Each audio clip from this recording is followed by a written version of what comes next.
शिवपुर गांव में गिरधारी नाम का एक अंधा अनाथ लड़का रहता था। उसी गांव में गणेश जी का एक प्राचीन मंदिर था। गिरधारी वही मंदिर के बाहर बैठकर भीख मांगकर अपना गुजारा करता था। गांव में एक शंकर चाचा थे जो बचपन से गिरधारी की देखभाल करते थे। गिरधारी उन्हीं के साथ रहता था और वे उसे सुबह मंदिर के बाहर छोड़ जाते थे और रात के समय उसे अपने घर ले जाते थे। इसी तरह समय बीत रहा था। एक दिन गिरधारी ने शंकर चाचा से कहा, चाचा, आप मेरा बोझ कब तक उठाते रहेंगे? आप बचपन से मेरी देखभाल कर रहे हैं। मैं आप पर और बोझ नहीं डालना चाहता। आप मुझे मेरे हाल पर छोड़ दीजिए। कैसी बात कर रहा है तू? मैं तुझे अपना बेटा मानता हूँ और तू मुझे छोड़कर जाने की बात कर रहा है। अगर तेरी जगह मेरा सगा बेटा होता तो क्या मैं उसे छोड़कर चला जाता? बेटा, तू गणेश जी के मंदिर के बाहर वर्षों से आम लोगों से भीख मांग रहा है। उन लोगों की जगह एक बार गणेश जी से भीख मांग कर देख। तुझे इतना दे देंगे कि तुम्हारे से संभाले नहीं संभलेगा। चाचा, हम भिखारियों को मंदिर में जाने की इजाजत नहीं है। मैं तो मन ही मन गणपति जी को याद कर लेता हूँ। बेटा, तू चिंता मत कर, एक दिन सब ठीक हो जाएगा। ले, तेरा घर आ गया। चल अब जा, सो जा, रात काफी हो गई है। गिरधारी अपने घर में जाकर सो जाता है। अगले दिन शंकर चाचा गिरधारी को लेकर दर्शन के लिए गणेश जी के मंदिर पहुंचते हैं। तभी मंदिर का पुजारी उन्हें रोक लेता है। अरे, इस भिखारी को कहाँ मंदिर के अंदर ला रहे हो? यह तो हर दिन मंदिर के बाहर बैठता है। इसे मंदिर के बाहर ले जाओ। चल भिखारी, निकल बाहर यहाँ से। क्यों भाई, क्यों निकाल रहे हो इसे? क्या भिखारी इंसान नहीं होते? उन्हें पूजा पाठ करने का हक नहीं होता? तुम कौन होते हो इसे पूजा पाठ करने से रोकने वाले? चाचा, रहने दो। मैं मंदिर के बाहर से ही भगवान की पूजा कर लूंगा। यह कहकर गिरधारी अपनी पुरानी जगह जाकर बैठ गया। शंकर चाचा वापस अपने घर चले गए। गिरधारी वहीं बैठकर भीख मांग रहा था। तभी उसे किसी के रोने की आवाज सुनाई दी। अरे, ये किसके रोने की आवाज है? लगता है कोई बच्चा है। तुम कौन हो और क्यों रो रहे हो? मुझे भूख लगी है और मंदिर के पास की दुकान में बहुत अच्छे लड्डू रखे हैं, लेकिन मेरे पास पैसे नहीं है। मुझे वो लड्डू खाने हैं। कोई बात नहीं, तुम मेरे पैसे लेकर लड्डू खरीद कर खा लो। यह कहकर गिरधारी ने अपने पैसों में से उसे 5 रुपए दे दिए। वो बालक गिरधारी से पैसे लेकर लड्डू लेने चला गया। कुछ देर बाद वह बालक गिरधारी के पास आया और बोला, मैं 2 लड्डू लाया हूँ, एक आप खा लो। नहीं, तुम दोनों लड्डू खा लो। तुम्हारा नाम क्या है? मेरा नाम गगन है। पास ही मेरा घर है। मेरे माता पिता सुबह काम पर चले जाते हैं। मैं मंदिर में खेलने आ जाता हूँ। चलो, अब मेरे जाने का समय हो गया है। मैं तुमसे कल मिलूंगा। यह कहकर वह बालक चला गया। अगले दिन से हर दिन वह बालक मंदिर में आता। गिरधारी उसे 5 रुपए देता और वह लड्डू खाता और वहीं बैठकर घंटों गिरधारी से बातें करता। अब उन दोनों में गहरी मित्रता हो गई थी। एक दिन गगन ने गिरधारी से पूछा, तुम रोज मुझे 5 रुपए देते हो, कभी मना नहीं करते, आखिर क्यों? गगन, मैं गणेश जी को लड्डू का भोग लगाना चाहता हूँ, लेकिन हम भिखारियों को मंदिर के अंदर जाने की इजाजत नहीं है। जब तुम लड्डू खाते हो तो मुझे ऐसा लगता है जैसे गणेश जी खुद भोग लेने मेरे पास आ गए। अच्छा, लेकिन मैं अब तुमसे मिलने और लड्डू खाने नहीं आ सकूंगा। मेरे माता पिता दूसरे गांव जा रहे हैं। नहीं गगन, ऐसा मत कहो। मैं तुम्हारे बगैर नहीं रह सकता।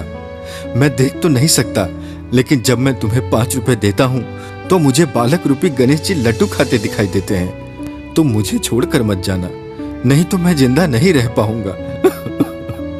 अच्छा ठीक है, तुम मेरे साथ मेरे घर चलो। मेरे माता पिता से बात कर लेना। अगर वह मान गए तो मैं रोज तुम्हारे लड्डू खाने आता रहूंगा। हाँ, ये सही रहेगा। गिरधारी गगन के साथ चल दिया। उन्हें चलते चलते काफी देर हो गई थी, लेकिन अभी तक कोई ठिकाना नहीं आया। गिरधारी भी गगन पर विश्वास करके उससे बिना कुछ पूछे उसके साथ साथ चलता रहा। लेकिन अब काफी देर हो चुकी थी। गिरधारी के मन में कई सवाल उत्पन्न होने लगे थे। काफी दूर चलने के बाद आखिर में उसने पूछा, गगन, लगता है हम बहुत दूर आ गए। तुम्हारा घर कहाँ है? बस पहुंचने ही वाले हैं। ये बोलकर दोनों वापस से चलने लगे। कुछ दूर चलने के बाद गिरधारी फिर एक जगह खड़ा हुआ और उसने फिर पूछा, गगन, और कितना दूर है?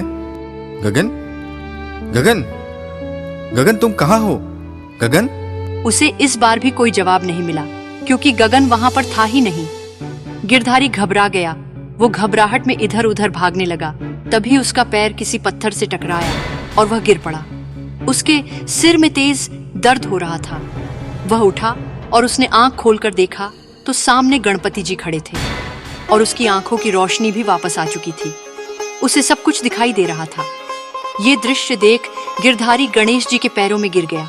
गिरधारी, तुम्हें मंदिर नहीं आने दिया गया, इसलिए मैं अपना भोग लेने हर दिन तुम्हारे पास आता था। इतने गरीब होते हुए भी तुमने मुझे हर दिन लड्डू का भोग लगाया।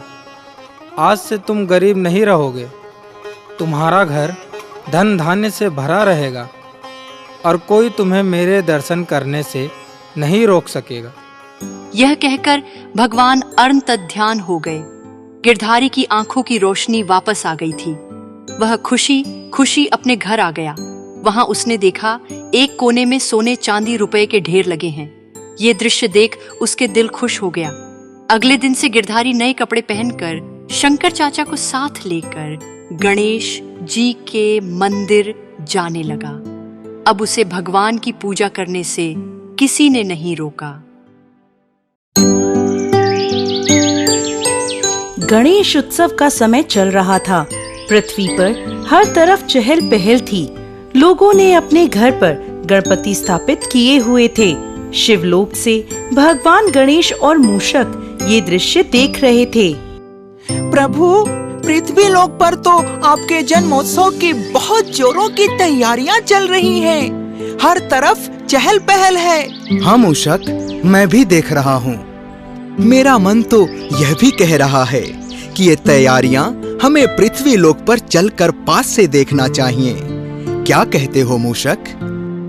प्रभु, नेकी और पूछ पूछ हमें जरूर चलना चाहिए, लेकिन इसके लिए हमको भेष बदलना पड़ेगा। इसके बाद भगवान गणेश और मूषक एक बालक का रूप लेते हैं और पृथ्वी पर पहुंच जाते हैं। वहां वो देखते हैं कि हर तरफ बाजार लगा हुआ है। लोग दुकानों से सामान खरीद रहे हैं। कोई मोदक ले रहा है, कोई नए कपड़े खरीद रहा है, तो कोई मूर्ति के पूजन की तैयारी कर रहा है। हर तरफ गणपति की पूजा का माहौल है। ये देखकर गणेश जी प्रसन्न होते हैं। प्रभु, पृथ्वी लोक पर कितने लोग हैं जो आपसे प्रेम करते हैं। देखिए ना, तभी तो वह अपना कीमती समय निकालकर आपके जन्मोत्सव की तैयारियों में लगे हुए हैं। तुम सही कह रहे हो मूषक। प्रभु, इतना घूमने के बाद अब मुझे बहुत जोरों की भूख लगने लगी है। हाँ मूषक, भूख तो मुझे भी लगी है। चलो किसी घर से कुछ खाने को मांग लेते हैं। कोई ना कोई तो हमें खिला ही देगा। वो देखो, सामने एक बड़ा सा घर दिखाई पड़ रहा है। वहां से हमें कुछ खाने को मिल सकता है। चलो मूषक। क्या कोई इस घर में है? क्या हुआ? क्या चाहिए तुम्हें? मैया, हम दोनों बहुत दूर से चलकर आ रहे हैं। हमें बहुत जोरों की भूख लगी है। क्या आप हमें कुछ खाने को दे सकती हैं? अरे, मैंने क्या यहाँ कोई लंगर खोल रखा है जो मुंह उठाकर चले आए? जाओ यहाँ से, कुछ नहीं है मेरे पास। जाओ, भागो यहाँ से। पता नहीं कहाँ से आ जाते हैं। कोई बात नहीं मैया, हम चले जाते हैं यहाँ से। चलो मूषक। प्रभु, इस घर में तो हमें कुछ भोजन नहीं मिला, अब क्या करें? कोई बात नहीं मूषक, किसी और घर से पूछ लेते हैं। वो देखो सामने एक झोपड़ी दिखाई पड़ रही है, वहां चल के कुछ पूछते हैं। प्रभु, जिसके पास इतना बड़ा घर था, इतना धन था, उसने तो हमें खाना दिया ही नहीं। अब इस गरीब घर से हमें क्या ही मिल सकता है? मूषक, व्यक्ति धन से बड़ा और छोटा नहीं होता, हृदय से होता है। एक बार यहाँ भी चलकर देख लेते हैं। भगवान गणेश और मूषक बाल रूप में उस टूटी हुई झोपड़ी की तरफ बढ़ रहे होते हैं। वो टूटी झोपड़ी शारदा की थी। शारदा अपनी बेटी के साथ रहती थी। शारदा का उसकी बेटी खुशी के अलावा इस दुनिया में और कोई नहीं था। शारदा की स्थिति बहुत खराब थी। जैसे तैसे उनका गुजारा चल रहा था। एक समय की रोटी जुटा पाना भी उन दोनों के लिए बड़ा मुश्किल था। इतनी गरीबी के बाद भी शारदा भगवान गणेश की पूजा आराधना किया करती थी। माँ, ये देखो, आज मुझको खीर मिली है। अच्छा, ये तो बहुत अच्छी बात है। हाँ माँ, आज हम कितने दिनों बाद खीर खाएंगे। कोई इस घर में है? क्या हुआ, बताइए। मैया, हम दोनों बहुत दूर से चलकर आ रहे हैं। हमें बहुत जोरों की भूख लगी है। क्या आप हमें कुछ खाने को दे सकती हैं? हमारे पास तो बस 2 ही कटोरी खीर है। मैं अब इसमें से इन बालकों को कैसे खिलाऊं? लेकिन मैं इन्हें मना भी तो नहीं कर सकती। ये बड़ी आस लेकर मेरे पास आए हैं। कोई बात नहीं, मैं इनको अपनी कटोरी की खीर दे दूंगी। हाँ, आ जाओ, मैं तुम्हें कुछ खाने को देती हूँ। शारदा मूषक और गणेश जी को घर में बिठाती है और रसोई घर से खीर लेने के लिए जाती है। माँ, आप ये अपनी खीर लेकर कहाँ जा रही हैं? आप नहीं खाएंगी? नहीं बेटा, तुम खा लो। बाहर 2 भूखे बालक आए हैं, वो खाना मांग रहे हैं। अब हम उन्हें घर से बिना खिलाए कैसे भेज सकते हैं? पाप लगेगा ना। शारदा एक खीर की कटोरी मूषक को और एक गणेश जी को देती है। मूषक और भगवान गणेश बड़े चाव के साथ खीर खाते हैं। माई, खीर तो बहुत स्वादिष्ट है, लेकिन हमारा पेट नहीं भरा। थोड़ी और खीर मिल सकती है क्या? थोड़ी और खीर? ये लो भैया।